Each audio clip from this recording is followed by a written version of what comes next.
आपके पैसे। आजकल यूथ आप जैसे यंग लोग मिलते हैं, कोशिश करते हैं कि एक्चुअली आज दिल को भी खुशी मिले, बिल्कुल क्राइब का यूज करते थे। नमस्कार दोस्तों, आज हम आपके सामने लेकर आए हैं एक ऐसे शख्सियत की कहानी जिन्होंने अंधेरों में भी अपनी रोशनी खुद बनाई।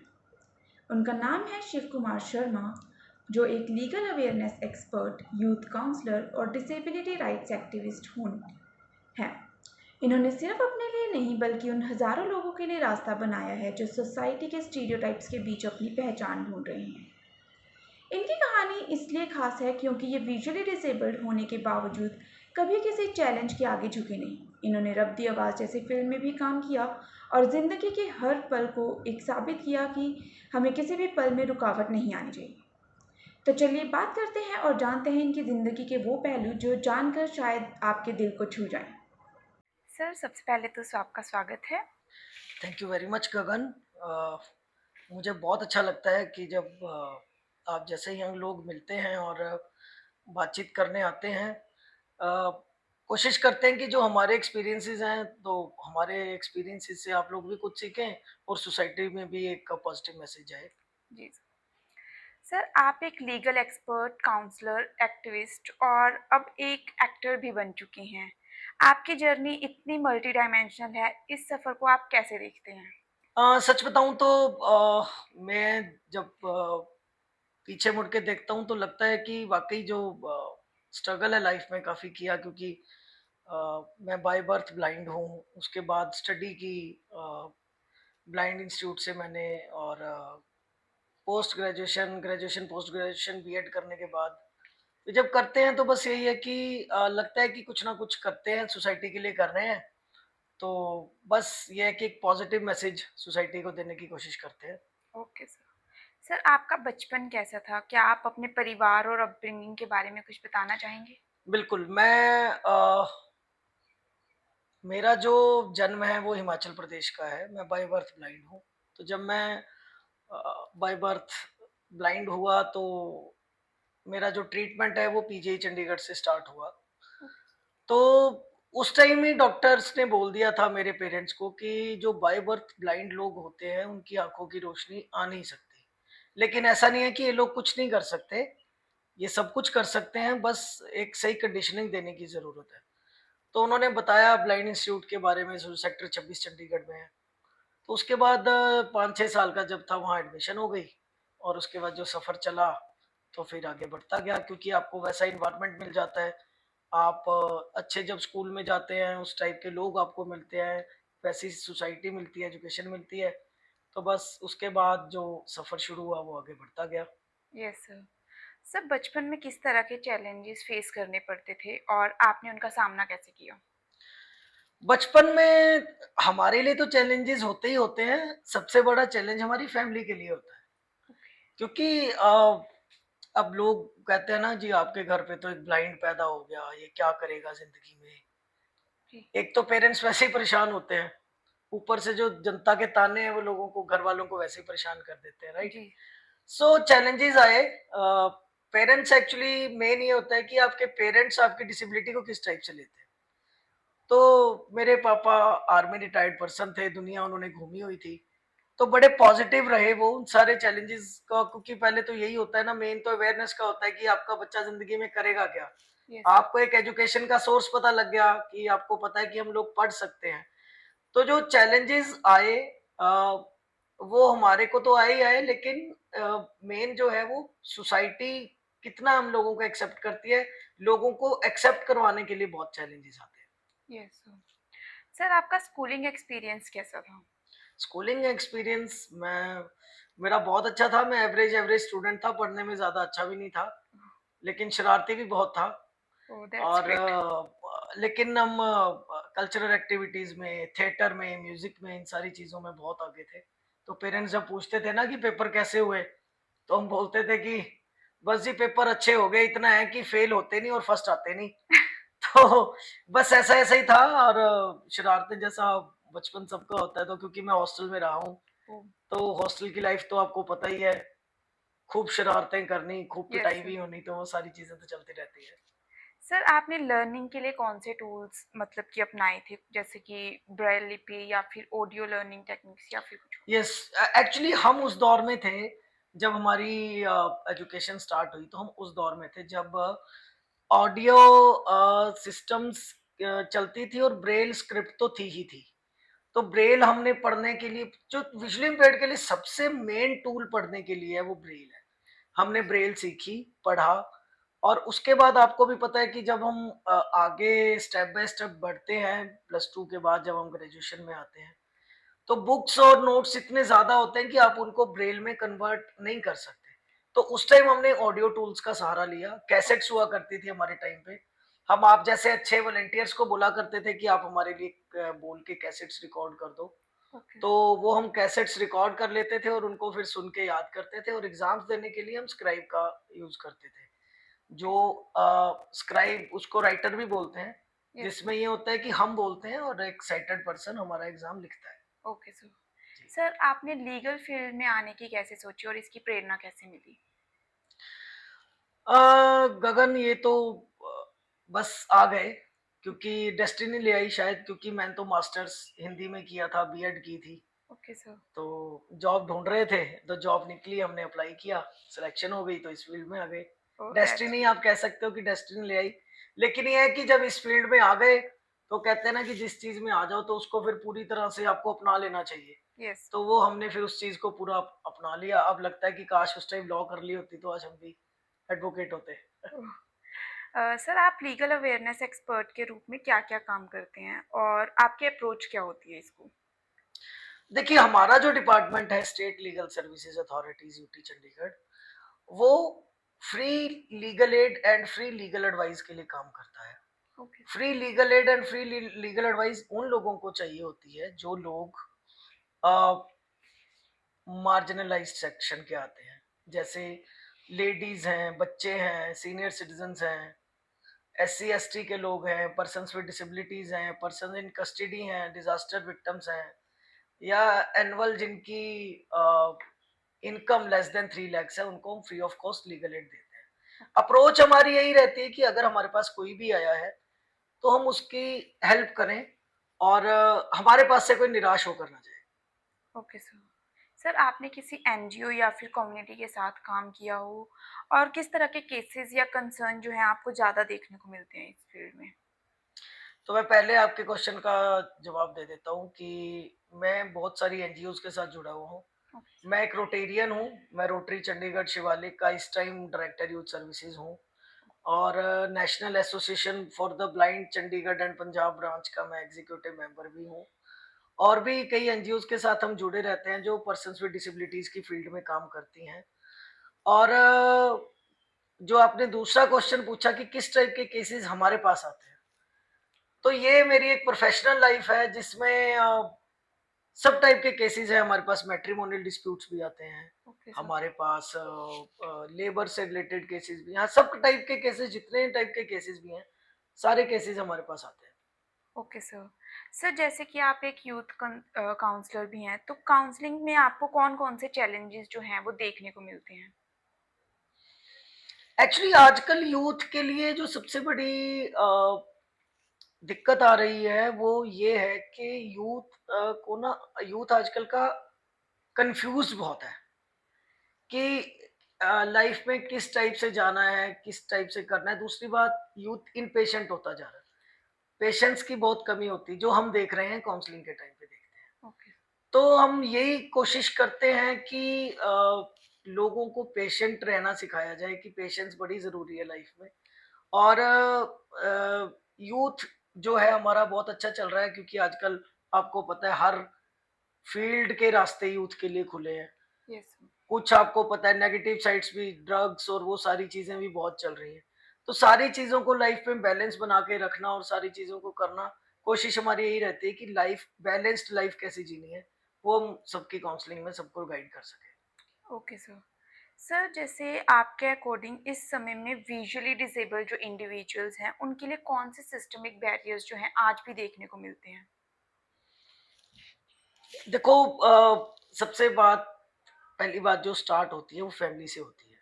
Okay sir. है ना? कोई भी किसी भी चीज़ की सबसे पहली मेन जो बात होती है वो होती है एक्सेप्टेंस। अगर आप किसी चीज़ को एक्सेप्ट कर लेते हो लाइफ में, तो आपको कोई प्रॉब्लम आती नहीं। यही बात हम फैमिलीज़ से भी करते हैं कि अगर आपके घर में किसी बच्चे के साथ कोई प्रॉब्लम है, तो आप उसे एक्सेप्ट करो। सबसे बड़ा जो बैरियर है वो एक्सेप्टेंस है। अगर आपने एक बार एक्सेप्ट कर लिया कि हमारे बच्चे को ये प्रॉब्लम है, तो आपको ज़िंदगी में कभी दिक्कत आएगी ही नहीं। दूसरी चीज़, सोसाइटी में भी एक्सेप्टेंस है। आप जब आपने भी देखा होगा कई अ, जो मैं विजुअल डिसेबिलिटी की बात नहीं करूँगा, मैं ऑल ओवर डिसेबिलिटी की बात करूँगा। Yes sir. जितने भी पर्सन्स विद डिसेबिलिटीज़ हैं, वो नेग्लेक्ट होते हैं। आम उस उनके फ्रेंड्स बहुत कम होते हैं। उनको लोग एक सिंपैथी की नज़र से देखते हैं कि बेचारे हैं, या लोग ये भी कहते हैं जी इन्होंने कोई पिछले जन्म में बुरे कर्म किए थे जिसके कारण ये लोग आज ऐसे बैठे हुए हैं। कुछ लोग ये कहते हैं जी इनके अंदर एक सिक्स्थ सेंस होती है। तो ऐसी चीज़ें कुछ नहीं होती। ये एक मेडिकल कंडीशन है ना? Okay sir. मेडिकल प्रॉब्लम है ये, जो ब्लाइंडनेस है वो एक मेडिकल प्रॉब्लम है। तो इसमें मेन चीज़ ये है कि अगर ट्रीटमेंट हो सकता है तो ठीक है, नहीं तो ऐसा नहीं है कि लोग कुछ नहीं कर सकते। आज विजुअली इम्पेयर्ड लोग या और भी जितने भी डिसेबिलिटी के लोग हैं, अच्छी-अच्छी पोस्टों पे बैठे हैं। आईएएस हैं, यस। ईसीएस हैं, अच्छे एडवोकेट्स हैं, जजेस हैं। Yes sir. तो अगर आप एक्सेप्ट कर लेंगे, सबसे बड़ा बैरियर एक्सेप्टेंस है। और बाकी जो बैरियर है, एक बार आपने किसी चीज़ को एक्सेप्ट कर लिया तो सारे बैरियर्स अपने आप हटते जाते हैं। दैट्स ट्रू सर, एक्सेप्टेंस तो होनी चाहिए सोसाइटी में। जी। तो अब आपके थोड़े एक्टिंग करियर के बारे में बात कर लेते हैं। आपका रब दी आवाज़ फ़िल्म से जुड़ने का सफ़र कैसे शुरू हुआ? मैं ना शुरू से ही एक थिएटर आर्टिस्ट भी हूँ। हमने थिएटर बहुत किया है पहले। तो रब दी आवाज़ फ़िल्म जो उन्होंने बनाई है वो जसवीर शर्मा, वो एक नेशनल अवार्ड विनिंग डायरेक्टर हैं। अ, वो मेरे अच्छे दोस्त हैं, तो उन्होंने एक बार मुझे मिले तो कोविड के टाइम की बात है, तो उनका फ़ोन आया, शिव भाई हम एक फ़िल्म बना रहे हैं और आपको फ़िल्म में काम करना है। मैंने कहा यार फ़िल्म में काम, मैंने वही सोचा कि यार जो छोटा-मोटा कोई रोल होगा, हमें पीछे यस। कहीं खड़ा होना होगा, है ना? आपने भी देखा होगा कि ब्लाइंड को नहीं तो फ़िल्मों में क्या दिखाया जाता है वैसे। यस मैंने सर। कहा कोई ऐसा-वैसा रोल होगा, लेकिन जब हमने फ़िल्म की स्टोरी सुनी, तो वो फ़िल्म वाक़ई मुझे लगा कि काम करना चाहिए, क्योंकि उस फ़िल्म में मैंने किसी का रोल नहीं किया, मैंने अपना रोल खुद किया। Yes sir. राइट? तो वही है कि हम फिर इस चीज़ को लेकर चले कि अ, जब एक लेडी अपना लेडी का रोल फ़िल्म में खुद करती है, जेंट्स खुद करता है, तो पर्सन्स विद डिसेबिलिटीज़ फ़िल्मों में अपना रोल खुद क्यों नहीं कर रहे? यस है सर। ना? तो दूसरी चीज़ ये है कि फिर जब ये फ़िल्म बनी, इसका जितना भी सारा था, हमने उसको ब्रेल में कन्वर्ट किया, डायलॉग्स को, ओके। डबिंग हुई, सारा कुछ हुआ, तो बड़ा अच्छा लगा। कहीं फ़ील नहीं हुआ कि आपको एक स्पेशल ट्रीटमेंट मिल रहा है कि आप ब्लाइंड हो तो आपके साथ वो हो रहा है। तो वो फ़िल्म जब बनी, तो फिर जब हमने फ़िल्म देखी तो मैंने कहा यार कि अगर मेरी कम्युनिटी ये फ़िल्म देखेगी तो कैसे देखेगी? Yes sir. क्योंकि उसमें काफ़ी सारे सीन जो है साइलेंट सीन है। Yes sir. तो हमने इस फ़िल्म को ऑडियो डिस्क्रिप्शन में भी बनाया। Okay sir. Audio description in the sense कि कोई सीन चल रहा है, जहाँ पे आपने देखा होगा कि हीरो गाड़ी से उतर रहा है, वो यस अपने सर। घर में जा रहा है, वो फ़ोटोज़ खींच रहा है। अब एक ब्लाइंड पर्सन को तो नहीं पता ना कि वो क्या हो रहा है वहाँ पे। Yes sir. तो उसको हमने यूट्यूब पे ऑडियो डिस्क्रिप्शन के साथ भी रिलीज़ किया, जिसमें एक पर्सन ऑडियो फ़िल्म की ऑडियो डिस्क्रिप्शन करके बता रहा है। तीसरी चीज़, फिर कभी आपने क्या देखा है कि डेफ एंड म्यूट लोग जो होते हैं, जो बोल सुन नहीं सकते, यस सर। वो डायलॉग्स कैसे सुनते होंगे फ़िल्म के? किस फ़िल्म में क्या, किस डायलॉग में क्या इमोशन है, उनको नहीं पता। यस। इसीलिए उस फ़िल्म को हमने फर्स्ट डे फर्स्ट शो पे ही इंडियन साइन लैंग्वेज में भी रिलीज़ किया, वाह! ताकि जो पर्सन्स विद हियरिंग इम्पेयरमेंट है, वो भी उस फ़िल्म को देख और सुन सके। तो ये इंडिया की पहली मल्टी इंक्लूसिव फ़िल्म है, जिसको हमने रिलीज़ किया। और डे 1 पे जब हमने इसके शोज़ किए, तो फर्स्ट डे जब हियरिंग इम्पेयर्ड्स आए थे उस मूवी को देखने और फ़िल्म को देख के वो रोए। कहते हमने आज तक ऐसी कोई फ़िल्म ही नहीं फ़ील की, जिसमें हम उसके डायलॉग सुन सकते। दैट्स रियली ग्रेट तो सर। ये मतलब ये था कि हम, अगर वो होता है ना कि जिस तन लागे सो तन जाने, कि यस अब सर। हमें पता था कि हमारा दर्द क्या है, कि हम थिएटर में जाते हैं, हमें फ़िल्में देखने में क्या दिक्कत आती है। तो हमने कोशिश किया कि उसको हम इंक्लूसिव बना के पेश करें। यस सर, ये बहुत ही एक अच्छा स्टेप मैं मानूँगी कि आपने लिया। सर, एक्टिंग का फर्स्ट एक्सपीरियंस आपका कैसा था और सेट पर आपको किस तरह के चैलेंजेस या फिर सपोर्ट कैसा मिला? अ, या फ़िल्म की पूछ रहे हैं या थिएटर की पूछ रहे हो? बोथ आप बोथ? बता यस सर, ठीक है। देखो जब आप एक फ़िल्म में काम करते हो ना, यस तो सर, आपके पास कट करने का ऑप्शन होता है। यस सर, लेकिन जब आप लाइव परफ़ॉर्मेंस देते हो, तो वहाँ पे आपके पास कट करने का ऑप्शन नहीं है। यस सर, वहाँ पे आप जो कर रहे हो वो लाइव परफ़ॉर्मेंसेस दे रहे हो। हमने बहुत थिएटर किया क्योंकि शुरू में बड़ी दिक्कत आती थी, जो हमारे फिर जो जिन्होंने हमें थिएटर सिखाना शुरू किया, मैडम इंदिरा छिब्बर और मैडम हरिंदर संधू थे। तो वो कोई भी जैसे सीन में हाथ पकड़ के सिखाया करते थे कि कैसे जेस्चर देना है, कैसे क्या करना है। ओके, तो बड़े अच्छे एक्सपीरियंसेस भी हैं। तो हम एक प्ले कर रहे थे, मैं आपको एक बड़ा इंटरेस्टिंग किस्सा सुनाता हूँ। श्योर सर, हमारा प्ले था 2004 में, हमने किया था कबीर, सेंट कबीर पे। तो मैंने उसमें कबीर का रोल किया था। टैगोर थिएटर में वो प्ले चल रहा था। तो अब उसमें क्या था कि मैंने मरना था ओके, और थिएटर की लाइट्स बंद होनी थी। और जैसे लाइट बंद होनी थी, स्टेज पे अंधेरा होना था, तो मैंने उठ के जाना था और जहां मैंने लेटे होना था, वहां पे जब वो चद्दर उठाते हैं तो फूल निकलते हैं। ओके, अब हुआ क्या कि डेथ वाला सीन आ गया, मैं मर गया, मैं लेट गया। अब वो स्टेज पे लाइट ऑफ करना भूल गए। ओह! अब लाइव चल रहा है। अब मैं वेट कर रहा हूँ कि मुझे क्लू आएगा चुटकी का कि लाइट बंद हो गई है तो मैं उठूंगा। अब वो क्लू ना आए, बड़ी देर होगी। अब बोले भी किसको भी लाइट बंद करो। तो वो लाइट बड़ी देर बाद बंद हुई। तब उठ के हम वहां से निकले। तो मतलब ऐसे ऐसे किस्से भी ना स्टेज पे हो जाते हैं, जिसमें आपको जब आप लाइव कर रहे होते हैं तो बहुत सारी चीजें ना बड़े इंटरेस्टिंग किस्से छोड़ जाती यस हैं। सर। सर, आप फ़िल्म या मीडिया इंडस्ट्री में जो डिसेबिलिटी रिप्रेज़ेंटेशन है, उसको कैसे देखते हैं? क्या आपके अकॉर्डिंग इसमें कुछ बदलाव लाने की ज़रूरत है? कुछ नहीं, बहुत कुछ बदलाव लाने की जरूरत है। किस दो चीजें हैं। एक तो फिल्में बनाना, यस सर, एक तो एक्टिंग यस और सर, एक देखना। ओके, दोनों ही चीजों में हमारा सिनेमा एक्सेसिबल नहीं है।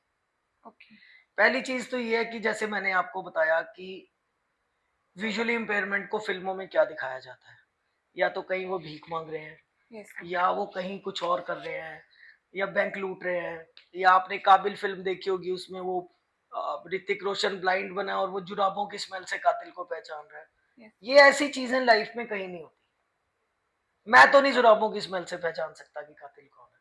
यस, ऐसे ही एक पंजाबी फिल्म आई थी, आपने देखा होगा, अन्नी दिया मजाक है, एमी विर्क की यस मूवी थी। सर, उसमें ब्लाइंड्स को कितना गलत दिखाया गया है।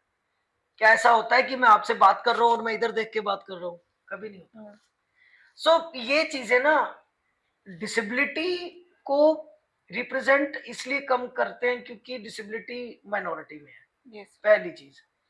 दूसरी चीज, सब कहते हैं जी कि फिल्म आई। तो मैंने कहा अगर एक कोई XYZ फिल्म आई है जिसमें एक जो उनका मेन कैरेक्टर है वो विजुअली इम्पेयर्ड है, तो क्यों एक विजुअली इम्पेयर्ड को फिल्म में काम नहीं मिलता? यस सर, श्रीकांत मूवी की सब बात करते हैं। श्रीकांत एक ब्लाइंड है, क्यों श्रीकांत का रोल एक ब्लाइंड पर्सन को नहीं दिया गया उस फिल्म यस में? सर, मेरे ख्याल से कि एक blind visually impaired person Shrikant का रोल और अच्छी तरह निभा सकता था। यस ये सर, मेरा व्यू है। दूसरी चीज, हमारी फिल्में थिएटर में बिल्कुल भी एक्सेसिबल नहीं है। एक पर्सन, कोई भी पर्सन विद डिसेबिलिटीज, कोई भी, जिसको मैं कह रहा हूं, एक व्हीलचेयर वाला पर्सन थिएटर में जाके फिल्म एक्सेसिबिलिटी से नहीं देख सकता, क्योंकि थिएटर में आपको कहीं रैंप नहीं मिलेगा, सीढ़ियां मिलेंगी। यस सर, वो व्हीलचेयर अपनी इंडिपेंडेंटली व्हीलचेयर से वहां पे नहीं जा सकता। हियरिंग इम्पेयर्ड पर्सन कैसे डायलॉग समझेगा कि फिल्म में डायलॉग क्या बोले जा रहे हैं, या वो गाना क्या सुनेगा कि गाने में क्या हो रहा है ना? यस सर, तो ये चीजें एक्सेसिबल होना बड़ा जरूरी है। विजुअली इम्पेयर्ड है, लड़ाई का सीन चल रहा है, उसको नहीं पता कि वो जो लड़ाई है वो हो रही है, किसको कौन पिट रहा है, कैसे पिट रहा है, कौन ट्रक से उतर रहा है, कोई कोई कौन दोनों घोड़ों पे सवार होके आ रहा है ना? यस सर, ये चीजें विजुअली इम्पेयर्ड के लिए भी देखना बड़ा जरूरी है, क्योंकि वो भी सोसाइटी का एक पार्ट यस, है ना? वो भी पैसे देके थिएटर में फिल्म देखने गए हैं। यस। अभी पीछे एक मेरी किसी से बात हो रही थी, बड़े अच्छे वो थे, तो कहते कि कितने विजुअली इम्पेयर्ड लोग फिल्में देखने जाते हैं। मैंने कहा कहाँ से जाएंगे, जब तुम्हारी फिल्में ही एक्सेसिबल नहीं है तो देखने क्या करने जाएंगे। अगर आप फिल्में एक्सेसिबल बनाओ तो वो देखने भी जाएंगे। और वैसे भी हर कोई फिल्में देखने थोड़ी जाता है। यस। आप भी बताओ, आप लास्ट कितना गए होगे थिएटर फिल्म देखने? आप हर फिल्म देखने तो आप भी नहीं जाते ना। यस। तो वही है कि अगर आप फैसिलिटीज दोगे, अगर आप चीजें दोगे, तो वो बिल्कुल जरूर उसका इम्पैक्ट पड़ेगा। Yes, that's really true. Sir, आपके फ्यूचर प्लान्स क्या हैं? क्या आप किसी स्पेसिफिक इनिशिएटिव पर काम करना चाहते हैं या आपका कोई ड्रीम प्रोजेक्ट जो सोसाइटी पर कोई लार्ज इम्पैक्ट डाले? मैं इंक्लूजन पे काम कर रहा हूँ। मैं ये चाहता हूँ कि पूरी सोसाइटी इंक्लूसिव हो, ओके सर। जहाँ पे कोई डिस्क्रिमिनेशन पर्सन्स विद डिसेबिलिटीज को लेके ना हो। Okay sir. कोई भी जो पर्सन्स विद डिसेबिलिटीज है वो इंडिपेंडेंटली अपने सारे काम कर सके। उनको मतलब सिंपैथी की नजर से ना देख के एम्पैथी की नजर से देखा जाए कि विजुअली इम्पेयर्ड के जो रास्ते हैं हम चाहते हैं कि वो खुले। हम डायलॉग्स करते हैं अलग अलग जगह जाके, अलग अलग ऑफिस में। हम चाहते हैं हर बिल्डिंग पर्सन विद डिसेबिलिटीज के लिए एक्सेसिबल हो। हर जगह जहां पे भी जाना चाहे वो अपनी इंडिपेंडेंटली सब जगह जा सके। वॉशरूम्स हैं वो एक्सेसिबल होने चाहिए पर्सन विद व्हील चेयर वालों के लिए और लोगों के यस। लिए भी।